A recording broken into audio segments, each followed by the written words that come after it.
Andhra's largest restaurant Rayudu గారి military hotel.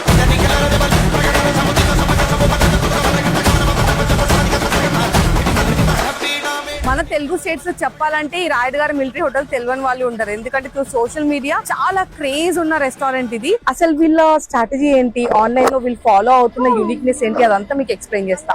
Number 1 the name Andhra's largest restaurant. Original name వచ్చేసి రాయుడు గారి military hotel, కానీ ఎక్కువ హైప్ ఇచ్చిన నేమ్ అయితే ఆంధ్రాస్ లార్జెస్ట్ రెస్టారెంట్. నంబర్ 2 ఇక్కడికి రాగానే అంబియన్స్, ఎంటర్ అవ్వగానే అక్కడ అంబియన్స్ మాత్రం చాలా బ్యూటిఫుల్ గా ఉంటది. వెంకటేశ్వర స్వామి ఆ ద్వారాలు, లోపలికి రాగానే ఒక డివైన్ ఫీలింగ్ ఉంటది. Number 3 menu.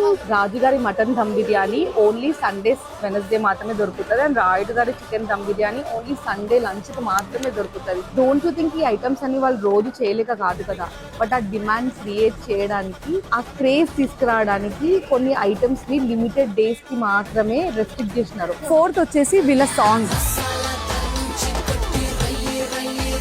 అసలు ఎక్కడైనా చూసారా అండి, ఏదైనా హోటల్ కి కానీ అసలు ఏ బిజినెస్ కన్నా ఒక యూనిక్ సాంగ్ ఉండడం? వీళ్ళు వాళ్ళ కోసం ఒక ఓన్ సాంగ్ ని క్రియేట్ చేసుకొని ఈ రెస్టారెంట్ కి పెట్టడం వల్ల కూడా చాలా హైప్ క్రియేట్ అయింది. అని చెప్పనవసరం లేదు, రాయుడు గారి military hotel social media page గురించి, వాళ్ళ ప్రెజెన్స్ గురించి. సోషల్ మీడియాలో రీల్స్ చూసి ఎక్కడెక్కడి నుంచో ట్రావెల్ చేసే వాళ్ళు కూడా ఇక్కడికి వచ్చి తిని వెళ్తారు. That's how they have build this brand. ఈ రోజు నేను కూడా వైజాగ్ వెళ్తుంటే ఇక్కడికి వచ్చి ఆగిన, దట్టు రాయుడు గారి మిలిటరీ హోటల్ అని ఫస్ట్ డెస్టినేషన్ పెట్టుకుని మరి వచ్చిన. That's a power of social media. ఎక్కడెక్కడి నుంచి వాళ్ళని కూడా మీ ఓన్ బిజినెస్ కి తీసుకురాగలుగుతుంది. అండ్ రాయుడు గారి మిలిటరీ హోటల్ అయితే నేను మంచి మంచి డిషెస్ అన్ని ట్రై చేసేసిన, నేను క్యాప్షన్స్ లో ఇంక్లూడ్ చేస్తా అదేంటని.